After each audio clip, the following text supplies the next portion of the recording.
describing died in that park 11 years ago. And those red shoes you found, we buried him in those shoes. My best friend Chris was standing right next to me when she said it. But I was alone on the trail.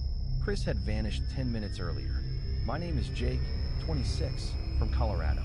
Last October, me and Chris did a 3-day backpacking trip in Yellowstone. At the ranger station near Canyon Village, an old ranger checked our permit. He said, "Stay on the main road. And one more thing, if you are not back by 6 p.m., you stay in your tent. You don't go searching if you hear a kid screaming. You understand?" We laughed. We thought it was just a scary story for tourists. Chris joked, "Is this the Bigfoot talk?" The ranger looked dead serious and said, "Bigfoot leaves footprints. Whatever lies near 7 Mile Hole doesn't. It just takes your shoes." First 2 days were perfect. No service, just cold air that hurts your lungs in a good way. On day 3, around 4:30 p.m., we were hiking back fast to reach camp before dark. That's when we saw them in the middle of the trail. A tiny pair of red sneakers. For a 5-year-old kid. Perfectly clean, no dirt, no mud. Placed side by side like someone arranged it. No kid, no parents, no footprints around them. Just dead silence. Chris shouted, "Help. Did someone lose shoes?" No answer. Then, from deep in the woods off the trail, we heard a little boy crying, "Mommy." The crying was faint, coming from the trees to our right, off the main trail. "Mommy, mommy." A little boy's voice. My stomach dropped. Every part of my brain was screaming, "This is wrong. It's almost 5 p.m. in the middle of nowhere. Why is a kid alone? And why are his shoes on the trail if he is in the woods?" Chris is a good guy. He has a little sister at home, 6 years old. He couldn't just leave it. He said, "Dude, we have to check. It'll take 2 minutes. The kid is lost." I remembered the ranger's words. Don't go off trail after 5. Don't look for who screams. But I followed Chris. We stepped off the trail. I swear to God, the second we left the dirt path, the forest went completely silent. No birds, no wind, no bugs. Like someone pressed mute. We walked maybe 50 feet in, pushing branches. The crying stopped instantly. Too instantly. Chris stopped first. He grabbed my jacket and pointed. I felt my blood freeze. In a small clearing, there were shoes. Not one pair. Dozens. Maybe 10 pairs. Men's hiking boots, women's sneakers, little kids' shoes, all placed perfectly together in a big circle. Every pair was clean. No dirt, no leaves on them. Like they were just bought. In the center of that circle, there was a small wooden doll. Handmade, old, with button eyes. Chris whispered, "What the hell is this?" "Jake, what is this?" I couldn't answer. The air suddenly got so cold I could see my breath, even though it was October and not that cold. Then, right behind us, from the direction of the trail, we heard the crying again. But now it was right behind us. Not 50 feet away, 5 feet away, and it wasn't crying anymore. It was giggling. We slowly turned around. We turned around. Standing there was a little boy, maybe 6 years old, wearing those same red sneakers we saw on the trail. But now he had them on. His skin was too pale, like paper. His clothes were old, like from the 90s. And he was smiling at us. But his smile was too wide. Too many teeth. He tilted his head and said in a flat voice, "You found my friends. Do you want to play with us?" Chris grabbed my arm, so hard his nails dug into my skin. I could feel him shaking. I tried to be brave. I said, "Hey buddy, where is your mom? Are you lost?" The boy's smile disappeared. His face went blank. He pointed at the circle of shoes. "They all try to help me. Now they stay here forever." Then he looked right at Chris and said, "You have nice shoes. Can I have them?" That's when Chris snapped. He screamed, "Run!" and we ran. We didn't run back to the trail. We just ran straight through the woods, branches smashing our faces, my lungs burning. Behind us, I could hear the boy laughing, but it wasn't a kid's laugh anymore. It was deep, like an old man's laugh mixed with a little girl's cry, all at the same time. And I could hear dozens of bare feet running behind us through the leaves. I tripped over a root and fell hard. My knee busted open, blood everywhere.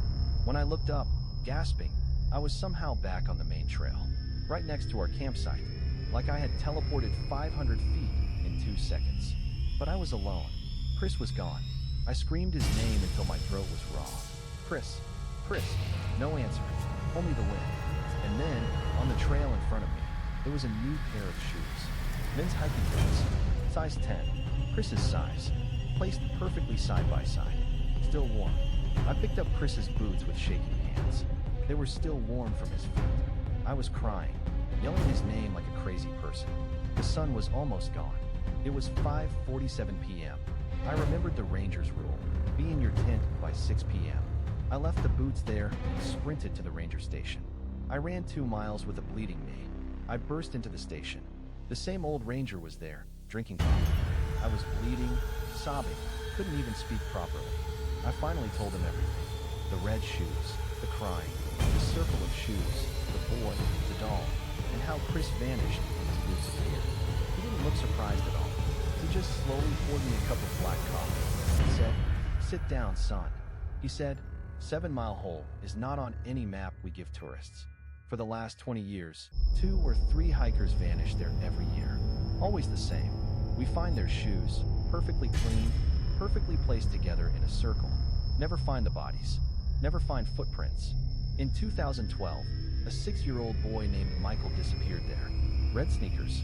We found only his shoes. That boy you saw is Michael. He collects. He gets lonely. He calls for his mommy to lure kind people off the trail. The ones who try to help, they become part of his collection.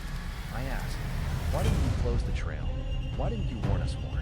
He looked out the window at the dark forest and whispered, "We do, but no one ever listens. And we can't close it, because whatever took Michael, it's not human, and it doesn't like being caged." We tried to fence that area in 2015. The next morning, all the rangers who built the fence, their shoes were found in a perfect circle. They quit that same day. It was now 6:15 p.m. It was dark outside.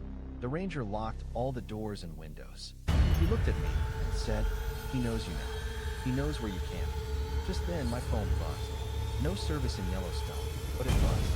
A text from Chris's number. It was a photo. It was a photo from Chris's number. My hands were shaking so bad, I almost dropped the phone. It was a picture of Chris. He was standing in that dark forest clearing, in the middle of the circle of shoes. He was barefoot. His face was pale. His eyes were completely black. No white, just black holes.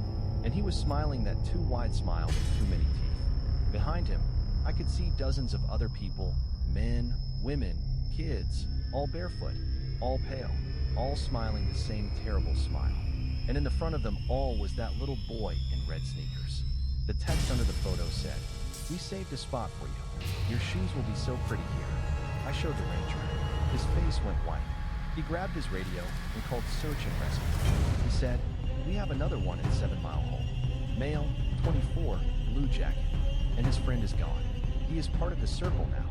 They searched for 3 days with dogs, helicopters, everything. They found nothing.